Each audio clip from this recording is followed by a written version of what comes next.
Hello, everybody. I'm Matt, in case there's any doubt. This is Jesper. Hello, Jesper. Welcome.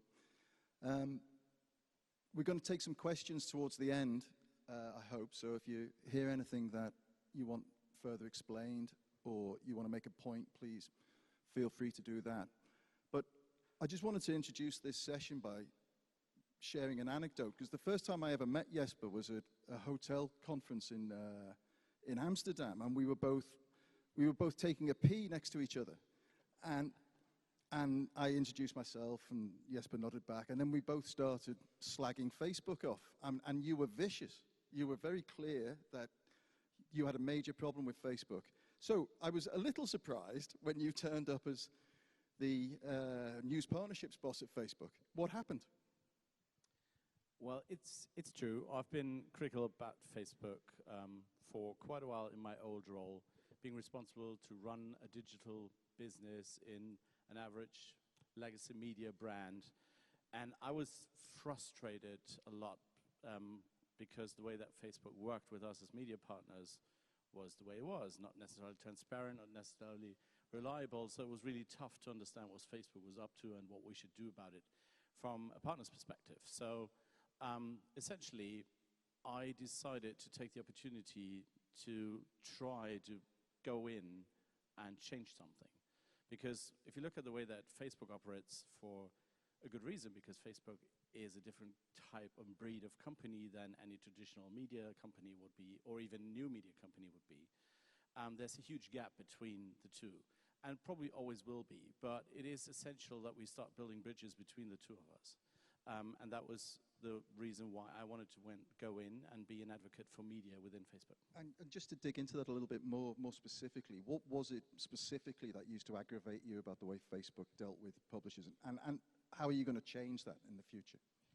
Well, I think it's fair to say that it is really, really hard to predict as a media company what is successful on the platform and what Facebook will be doing next and how that might affect your business. And that was pretty much one of the biggest challenges. So when I was a publisher, Facebook would come to us, pitch an idea, say, are you interested? Would you want to try this out? We went in big, we built up teams, we invested, we tried things. And then without further discussion, very often, at least not on our level, things were turned down or changed rapidly, and we actually didn't know why and what was happening. So we always tried to build a business on these ideas, which we like very much, but then it wasn't really that Facebook pulled through with it, or at least we did not understand why Facebook was acting in that way. So the disappointment was really like, guys, this has a huge potential. It's like, you have a great platform. I want to reach the audience with my journalism. We had a great newsroom, fantastic stories, needs to get out there, and we want to earn money from it. And that didn't really work out reliably. There was a time where it was okay, but then sudden changes made pretty much everyone drop. And this is something I felt that we need to change in many ways. First of all, in the way we communicate with each other, instead of talking at each other, just having a dialogue. And so is this an announcement that Facebook are now going to tee up all algorithm changes to news publishers? Is that what you just did there? No. And if not, why not? Well, it's for a very good reason. And the basic reason behind that is that if you look at the algorithm does not necessarily support the view that a publisher would have on what an audience should read. The algorithm is a ranking mechanism that helps you sift through all the potential posts you could look at in one day. That could be thousands in your case with all the friends and pages you follow. There's no way you could look at that. So the algorithm ranks it, and it ranks it from your perspective as a user. So what are you most likely to want to read? And as working in media, you have both these elements. You have the one where everyone knows what the story is that a user wants to read, but then the journalist says, this is the thing that you ought to read. And a ranking mechanism that is ranked to looking after your potential posts does not reflect that. And this is where, like, the mechanism of the news feed generally, just from a intention and the way that publishers would want it to work, don't align. And this is what we want to try to address by finding new ideas on how we can surface news on Facebook. So I'm trying to play this through. I mean, if I subscribe to The Guardian on Facebook, well, I can't because The Guardian's pulled out. So a bad example. If I subscribe to... Well, they haven't pulled out of Facebook. Not of, but of instant articles, yeah. If I subscribe to Mail Online, I presumably do that because I like Mail Online. I like the way they're editing their content. I like the way they throw it to me. But it sounds to me like you're saying that Facebook's algorithm is a better editor than the Mail Online guys. No, not at all, because we're not editing. The only thing that we are looking at is your behavior and the things that you obviously enjoy on the platform, and try to bring out of the thousands of opportunities that you would have to engage with, the ones that you probably engage with the most, which is something you click on, you stay on it, you read it, you might comment it or like it, but that is just one of the many elements that we look into. So we're not editing it in a sense because we don't look at content that way. Okay. And this is one of the problems that media companies working with Facebook have, because the philosophy behind this is so different. So what we're trying to work on, and we actually are working on, but it's very, very early days, and Mark has announced this just recently in his interview with Matthias Döpfner, is that we want to try to build a place on Facebook where news actually can live and be reflected, be from trustworthy sources only, so being vetted partners that adhere to journalistic standards, and where you can go in and say, I want to know what's going on, I can go there. Because if you go onto the news feed now, you'll have to wait for news to show up. Yeah. And the news that might show up in your news feed might not be the top story of the day, because of your behavior or your friends sharing behavior or whatever it is. So it's nothing that is like an editing process. Whereas the new place, I would call it, because it's so early that we don't even know what it's going to look like, would be something where you could go to and say, I want to know what's top news for me, and from the sources that are trustworthy on the platform. But again, it's early days. Okay. I mean, I still sort of think that it's slightly semantic argument whether or not the algorithm's editing content or the journalist editing content, but I don't think we're going to reach agreement on that here and now. Can I just give you an example? Please, because this is something, of course, that I'm debating a lot. But the argument that people think that we are editing would be the same as you saying that the guy at the newsstand is doing editing because he's deciding which paper he puts in front or which one he puts in the back. I think that's a bad example, because the guy at the newsstand is offering you a selection of stuff, and it's down to the user to be proactive about choosing, whereas what Facebook's doing is inferring behavior from its users and then choosing on their behalf which kind of content to upweight and downweight, no? No, because one of the things that you need to do before you see that is actually actively deciding that you want to follow that page. You only see content from sources that you follow. Of course, so yeah. You pick your news brand or your news brands that you want to follow. You do this once, and then you write on a day-to-day basis. We sort it in a different way. But generally, it comes from your choice, and this is pretty much the same you do at a newsstand. Which does go back to and this is now becoming a bit circular, but it does go back to my point that I bought into the human editing and not the Facebook editing. Anyway, let's leave that aside. One of the big things about 18 months ago, was that when the algorithm changed that everybody got upset about? Yes, early 2018. And that, I think that was a bit of a defining moment in publishers' perspective of Facebook, because it came out of the blue. A lot of publishers suffered significant drops in traffic, and this is when people started saying, I think, but hold on, we are partners in helping build engagement on your platform, but you treat us as though we are nothing, you know. I mean, how are you going to change that mentality in an organization that is huge and not necessarily completely focused on our problems? Well, first of all, is making the organization aware of that, and be sure that just to the top, everyone wants journalism to be on the platform, and everyone wants to help journalism find a way through the transition. And I know that this is nothing that we have publicly said in the past, but there is a clear commitment to our responsibility to help journalism find its way. We're not going to be the solution, and we shouldn't be the solution. We can be part of it, and we have a responsibility for it. I think if you refer to that change in the algorithm, it came as a surprise, and in hindsight, it was probably not good communicated at all. Partners weren't prepared, didn't know. I was on the partner side at that time. I did not know what was going on. We didn't know whether this would kind of decline forever or if it would ever stop.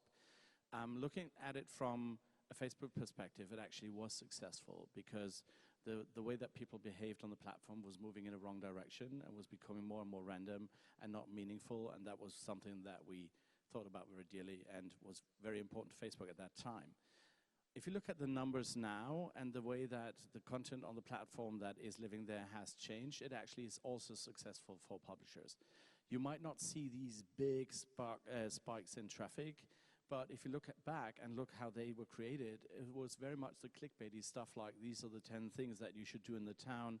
The third one made me cry, is where people just clicked on it, then went disappointed, and this is actually the stuff that we don't think should be on the platform. So you're down-weighting, deliberately looking at the quality of content, because I think Facebook went on record saying the two things are quality content and local news, right? Yes, that's right. And we are down-ranking things that actually are not meaningful to people. So if it is something that is over-promising and then doesn't deliver it on the back end, but by the user's behavior, this is something that we actually are ranking down. Yeah. We want to make sure that the content is worth the time that people are spending on it. Okay. And we want to make sure that we have more trustworthy content on the platform. So one thing that we do, and this is one of the things I asked as a publisher when I was amongst my peers, is like, why don't you put the trustworthy sources on a list so that you know who they are, and then you treat these guys different from the rest on the people on Facebook. We actually are doing this.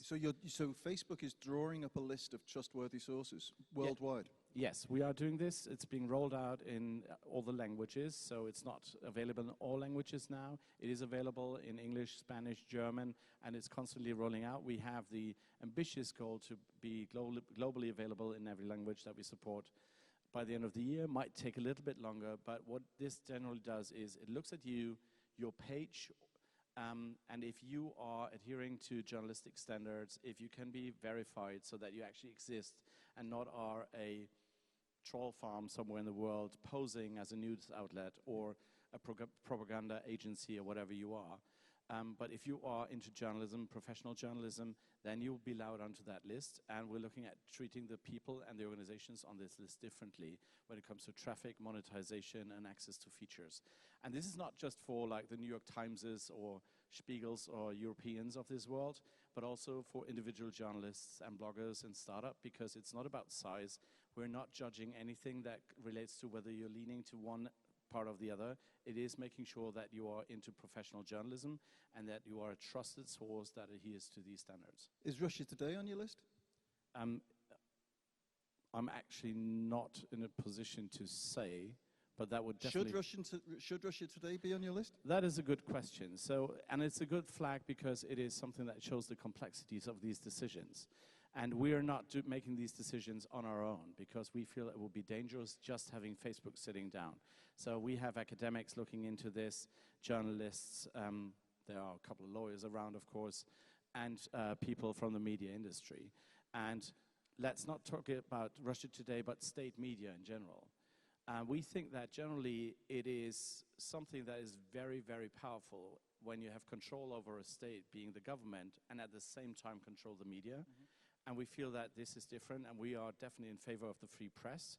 Having said that, you cannot compare like the BBC being state-funded, publicly funded, with the way that Russia Today is funded and definitely related to the government itself. So this is something where we're working out the policy and how to deal with this, because this is utterly important. We want to make sure that all the public broadcasters that have independent editorial newsrooms are on this list because they're doing great journalism. And what about the ones that don't have editorial independence, like in Poland, for instance, or increasingly in Hungary, or This wherever? is going to be a one-by-one decision on each and every case, but we want to make sure that we're not taking people down of Facebook through this list. This list is to make sure that we can trust these sources and that they can be treated differently. So it's kind of a premium for journalism if you're on that list. That does not mean if you're not on that list that you cannot be on Facebook, but it's a difference what you get access to. So something like the breaking news label that we just tested and have rolled out, which is important for people to just show the news and it will show up higher in the ranking, of course, because it's important and it's timely. If you want to have access to that, you need to be on that list. Okay. The other side was not just quality journalism and all the problems with defining quality, as we've just outlined, but local journalism. I represent, besides the New European, I've got about 100 different local regional titles under my auspices. Our Facebook traffic hasn't improved that much, a couple of percent, something like this, in those 18 months. What's happening there then? Well, we are looking after working together more deeply with local and regional publishers. One of the things that we're testing in the US market is a feature that is called Today In. It allows you to pick either your hometown, because you might care about that one, or the local town you're in at that very moment. And then it will give you news from the local sources. It will give you like the council announcements. It will give you school news, sports events, everything that is happening local.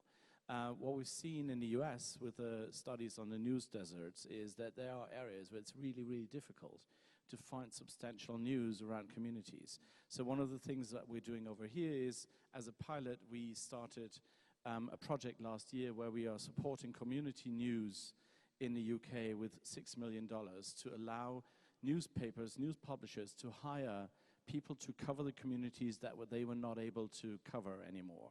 And hopefully we'll combine this with having young talent coming into the newsrooms, inspiring for new ways of working, new ways of telling the stories.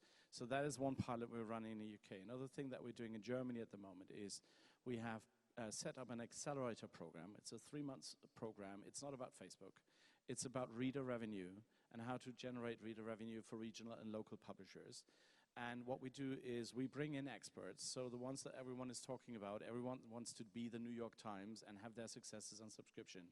We bring in the actual experts from the New York Times and make them work with the local and regional publishers, share their knowledge, inspire them, make sure that the people collaborate amongst each other. And it's actually great to see a room full of German publishers where you would expect them to sit in the corner like grumpy teams and everyone mistrusting us and others.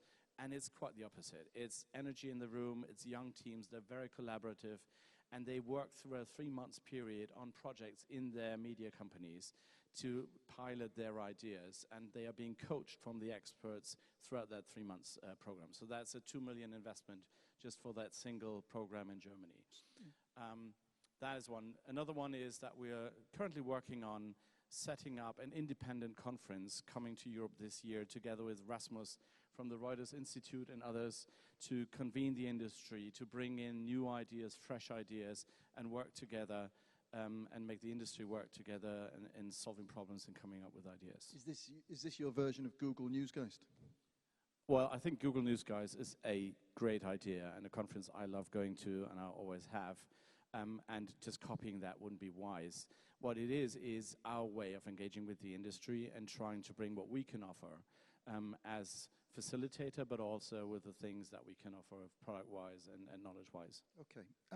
I mean, it's relevant, I think, because one of the things that I've often asked myself is what took Facebook so long to get with the program? So understand that actually if you mess with media on that scale, then the media is going to mess with you. You know, and the cynic would say that the 2 million in Germany, the 6 million in the UK, absolute drop in the ocean to what Facebook and Google, to be fair, have taken out of the advertising market from newspapers.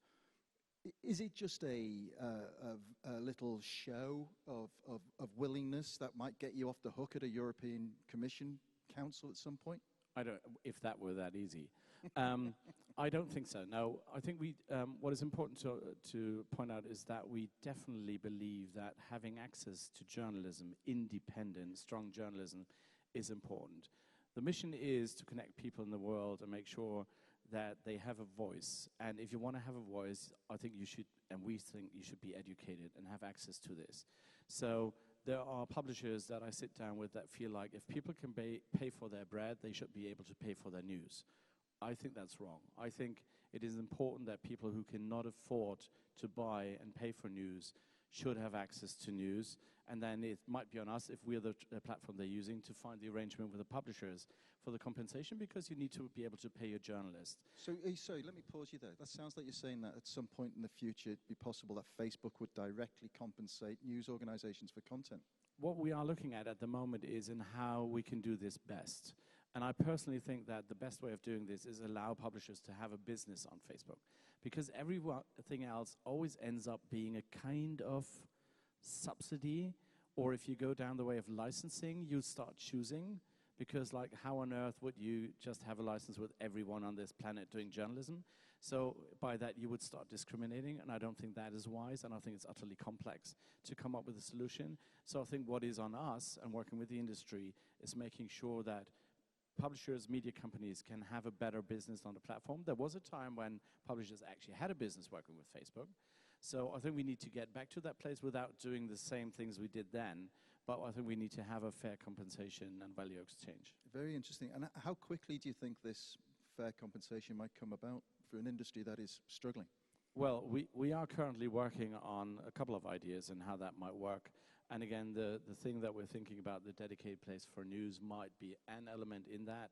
We are looking at a variety of things. When you look on products that we're building, we've just built and released publicly the option to build subscriptions on Facebook. Mm-hmm. And we developed this with the industry. I was part of that alpha on the Spiegel side when it started. And one of our biggest asks was, we want to have the customer relationship, cannot go through Facebook. We want to know who our reader is. And ideally, we want to have as much money as we can. And Facebook has said yes to both. So we announced this is publicly available for every legitimate news outlet. You can have that subscription feature. The whole data, the whole pricing process, payment, and the contract relationship is between the publisher and the reader, not through Facebook. And Facebook does not keep a share. 100% of the revenue goes to the publisher. Okay. As I said, in 2 or 3 minutes, we're going to open it up for questions. So hold your fire, but make sure they're good. I wanted to ask you what I'm sure a lot of the journalists in this room will be curious about is, what's it like at Facebook? What's it like to leave a newsroom and join one of these giant platforms? Do you have to work 18-hour days and bow when Sheryl Sandberg walks past? You know, what do you have to do? You have no idea. Well, I feel like I've worked 18 hours working at the publisher as well, so that's not the different. The biggest disappointment was that I didn't get that red laser sword when I went to the dark side.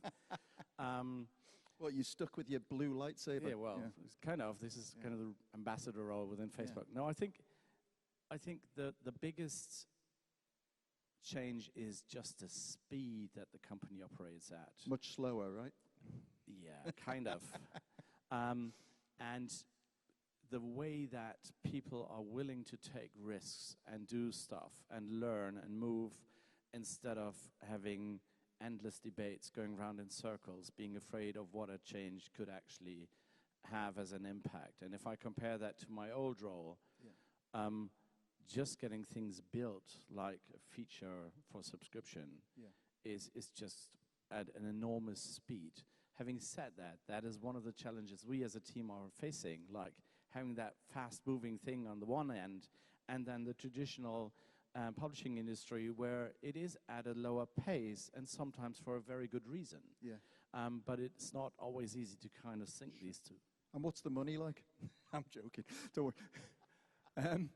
Right, some questions, please. Lots of questions. So let's get some mics down. Let's start down here on the front row, please. Have we only got the one mic? Okay. Here, just right down on the front row. Thank you. Hi, Natalia and Slava. Oh, oops. Jesper, I have 2 questions for you. One is about small countries. Facebook is failing small countries. I personally know people whose lives have been ruined by fake news spread on Facebook. It was impossible for them to get in touch with anyone at Facebook. Facebook does not talk to them. What are you doing about that? You can't be a global company and not take responsibility for select places. My second question is about the graph search. The graph search was a lesser known little tool, search function, which has allowed investigative journalists to do very thorough public searches and has played a really important role in major investigations by, say, Bellingcat, MH17, war crimes in Syria, and so on. You just pulled it. What are you doing about that? Are you engaged? What's going to happen? It's a big blow for investigative journalism. So the first one was on what we do in smaller countries. Although we operate globally, of course, except for a couple of countries, we do not have a presence in countries. So I, as a media partnerships responsible person, have hubs around the region that we call EMEA, Europe, Middle East, and Africa, and then we operate out of that. We are constantly trying to improve the ways that you can get in contact with us, but we know that, especially around misinformation, there's still a lot of things that we need to do. I think we have improved a lot. If you see at look at the third-party fact-checking network that we've built across countries, and that is spreading more and more. And when you look at the opportunities to flag content and get in touch with us, the thing that the amount of money that we're investing in security and integrity to deal with these things, wherever they might come from in the world, has grown so dramatically over the last years. We spent a high billion figure on security and integrity. It was more than we had as revenue when we went public, just over the last year. So this is the biggest area of our investments, and we're growing this and building this. But definitely, yes, you're right. We're not in the best spot yet, especially in smaller countries. But it's not that we don't care about it. We are getting there. And the second question was the graph search. So yes, the graph search, and I'm not sure whether everyone is familiar with that, has been paused for the moment. It's not being pulled. And we're working with scientists and organizations to make sure that it can be properly used for investigative journalism, science, as we plan for it. And I can give you more detail on that one after one. Okay, who's next? Lady, 2/3 the way there. Thank you. Hi. So some of the challenges that you're dealing with are ethical. You recently had to deal with a doctored Nancy Pelosi video, and Facebook decided not to withdraw it from the platform. How are you dealing with these ethical questions, and who are you bringing on board to think about these decisions, especially when it has to do with content? That's a good question. Generally, our community standards are transparent and open. Everyone can download them, and they are subject to constant iteration as and when things appear. What makes it harder, though, is that you are absolutely right. We are facing more and more ethical questions where we as a company think that we should not be the ones alone deciding on those. So these policies that we craft are done together with experts, either subject matter experts, scientists, journalists, lawmakers, and all what you need to come up with a reasonable solution. But this is a part where we think that we need to have a broader regulation and agreement, not only for Facebook, but in general in our digital public spaces, what is allowed there and what isn't. So I think that what we need is, when it comes to what we refer to as harmful content, so things that could cause harm in the world, how do we deal with that?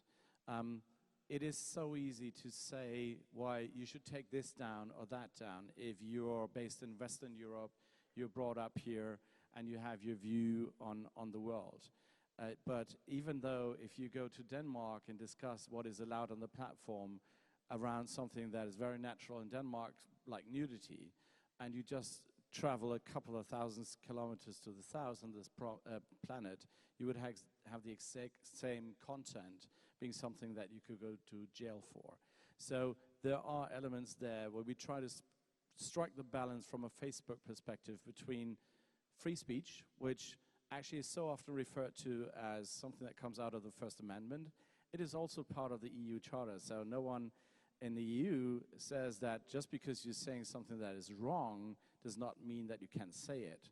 The problem is always when it starts hurting someone or putting someone else in real danger, where you need to draw the line. But it is a complex question, and we're trying to build that up with an independent body. Thank you.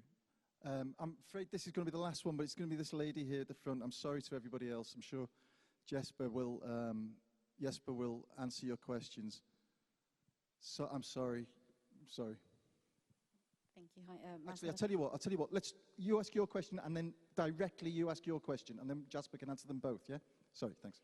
It's a very good question from journalism.co.uk. Would you say Facebook is a publisher because you obviously distribute user-generated content, and if so, where does it place you on a legal scale? And then it's just an ethical, but in a sort of legal perspective, would you take legal responsibility for content distributed via Facebook? Okay. And then so is Facebook a publisher? And then very quickly, if you can keep it short. Thank you. I don't think that we are a publisher because publishing needs editing and having a publicistic vision and a stance, which we aren't. But we definitely play a role as a major distribution platform for journalism, and you can compare that to press distribution in a lot of countries where there is an openness, so you cannot discriminate and you need to be open for everyone. This is what I would compare it to. Okay, and then last question, please. Hello, my name is Daria and I'm from Sputnik News Agency.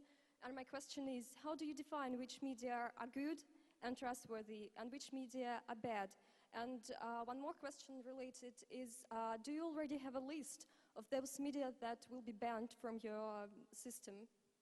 And is Sputnik on it? Yes, Sputnik News Agency. You probably know who we are. Yeah. Yes, I know who you are. Well, we're not deciding whether you are bad or good journalist. You either are a professional journalist and adhere to journalistic standards, and that includes having an independent newsroom. Yeah. And if you have that, and there are many criteria, and you can see the criteria because you can apply for getting onto the news page index, you can see that it is quite a comprehensive thing that you need to fill out to make sure and be ready to prove. And once you do that, you're allowed onto the list. I'm not in a position to tell the specifics for any partner just from the top of my head, but this is how it works. But we're not deciding bad or good. We're deciding professional and really trackable, trustworthy journalism or not. We're not saying that if you're doing tabloid, you're better than or worse than you're doing broadsheet or anything else. And no, sorry, okay, we're 2 minutes over time, but thank you. Great questions all. Thank you very much. A big round of applause for Jesper, please, for his candor and honesty. Thank you very much, mate. Thank you for having me. Thank you.